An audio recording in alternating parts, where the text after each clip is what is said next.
નમસ્કાર, newsroom Palitana YouTube ચેનલમાં તમારું સ્વાગત છે. દર્શક મિત્રો, હવે આપણે આજે વાત કરવાની છે ખેડૂતો માટે ચાલતી આ 5 સરકારી યોજનાનો રાજ્યમાં અમલ જ નથી. કઈ કઈ છે 5 યોજના, સંપૂર્ણ વિગતે આગળ આપણે વિડીયોમાં વાત કરીએ. તો હજુ સુધી મિત્રો આપણી ચેનલને સબસ્ક્રાઇબ ના કરી હોય તો ફટાફટ આપણી ચેનલને સબસ્ક્રાઇબ કરી લો, જેથી કરીને નવી માહિતી તમારા સુધી પહોંચતી રહે. ખેડૂતો માટે સરકાર દ્વારા અનેક પ્રકારની યોજનાઓ ચલાવવામાં આવે છે, જે પૈકી 2020માં મુખ્યમંત્રી કિસાન પાક વીમા સહાય યોજનાની જાહેરાત કરવામાં આવી હતી. જો કે આ યોજનાનો આજ દિન સુધી અમલ થયો નથી. આ યોજનાનો હેતુ ખેડૂતોને પાક નુકસાન સામે રક્ષણ આપવાનો હતો. હવે ખેડૂત મિત્રો વાત કરીએ ને બીજી યોજના 2019માં ખેડૂતો માટે કૃષિ પેકેજ જાહેર કરવામાં આવ્યું હતું. ત્યારે પાક વીમા સહાય યોજનાનો લાભ મળી શક્યો હોત. હવે ગુજરાતમાં માત્ર કૃષિ સહાય પેકેજનો જ લાભ મળે છે, જે અપૂરતું હોવાથી ખેડૂતો માવઠા કે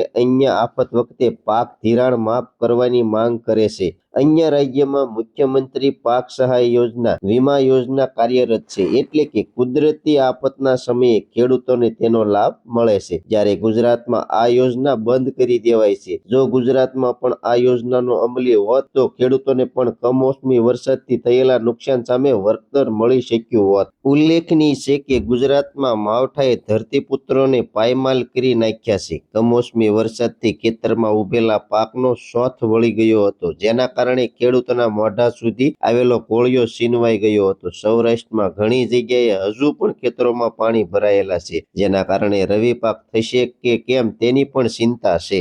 રાજ્ય સરકારે 42 લાખ હેક્ટરમાં ખેતીને નુકસાન પહોંચ્યું હોવાનું સ્વીકાર્યું છે. ખેડૂતોની માંગ અને ઠેર ઠેર વિરોધને જોતા કેટલીક સહાય જાહેર કરવી તેને લઈ સરકાર મૂંઝવણમાં છે. જો SDRFના નિયમો મુજબ સહાય ચૂકવાય તો ખેડૂતોને અસંતોષ ફાટી નીકળે તેમ છે. આ જોતા રાજ્ય સરકાર વધારાનું બજેટ ફાળવવાથી સહાયમાં વધારો કરવાના મતમાં છે. આમ છતાંય ખેડૂતોને સરકાર રાજી કરી શકે તેવી સ્થિતિમાં નથી. માવઠાથી ખેડૂતોને કરોડો રૂપિયાનું નુકસાન થયું છે, ત્યારે સરકારી કૃષિ સહાય અપૂરતી સાબિત થશે તેવું ચિત્ર હાલ ઉપજ્યું છે. તો ખેડૂત મિત્રો, આ હતી સરકારની સાચી હકીકત કે ખેડૂતોને કઈ રીતે કઈ યોજનાનો લાભ દેવો એ સંપૂર્ણપણે સરકારની હાથમાં છે. તો ખેડૂત મિત્રો, મારી માહિતી તમને કેવી લાગી કોમેન્ટ બોક્સમાં કોમેન્ટ કરજો. ચેનલમાં નવા છો તો ચેનલને સબસ્ક્રાઇબ કરવાનું ભૂલતા નહીં, જેથી કરીને નવી માહિતી તમારા સુધી હું પહોંચાડતો રહીશ. હવે મળશું એક નવી માહિતી સાથે. ત્યાં સુધી બધાને જય જવાન, જય કિસાન, ભારત માતા કી જય.